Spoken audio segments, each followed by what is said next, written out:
मखदूम हिंगोरो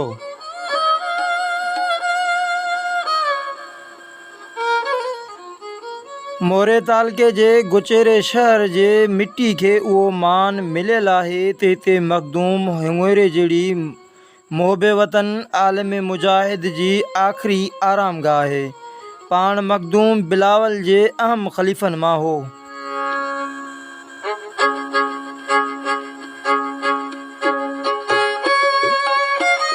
पाण हिक अंदाज़े मूजिब सन 971 हिजरी मुताबिक़ 1466 ईस्वी में हिंगोर जा कबीले में जन्म वरितो।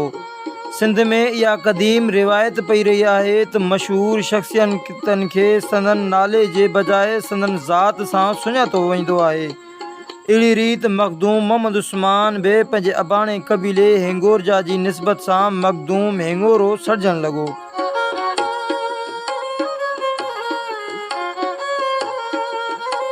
रफ़े रसूल बख्श गुचेराई पंहिंजे किताब गुचेरो में लिखे थो त हज़रत मखदूम हिंगोरो ज़ात जो ॿुघियो आहे। हिकु रिवायत अली मोहम्मद जैसर साहब कई आहे त जॾहिं नवाब शाह खां सोढनि जो फ़ौजी जथो राणे सोढे जी क़यादत में टलटी वञण लाइ पेशकदमी कंदो गुचेरे में पहुतो त मखदूम हिंगोरे ऐं संदसि साथियुनि संदन आजियां कई। खेनि पाण वटि तरसायो त जीअं उहा आज़ादी जे मतवालनि जी फ़ौज कुझु दम खणी थकल आहे ताज़ा दम थिए। टलटी जे मार्के ऐं पंहिंजे सचाई सुरियाई ऐं वतन तां क़ुर्बान थियण जा अणमट दास्तान तारीख़ जे हिन सुनहरी सिफ़े ते लिखराए वञनि।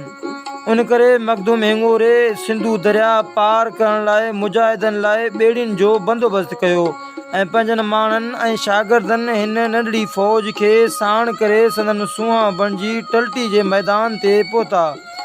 टलटी जी जंग खां पोइ मखदूम हिंगोरे खे गिरफ़्तार कयो वियो।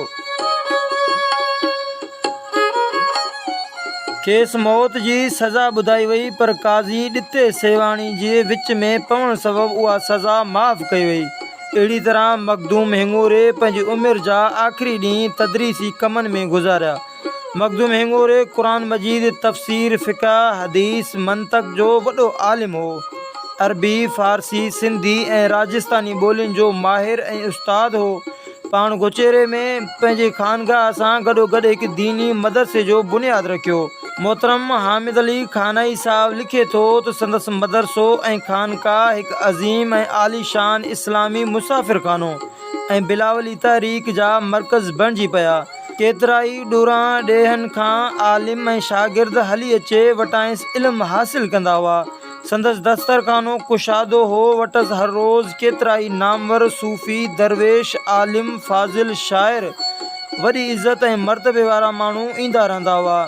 संदसि मदरसो ज़ाहिर ऐं बातिन ख़ुसूसन इल्म हदीस जे हिकु जामे हो जंहिंजो फैज़ वरहें ताईं जारी रहियो। मखदूम साहब खे वफ़ात खां पोइ खेसि संदसि मदरसे वारी इमारत जे अहाते में दफ़न कयो वियो।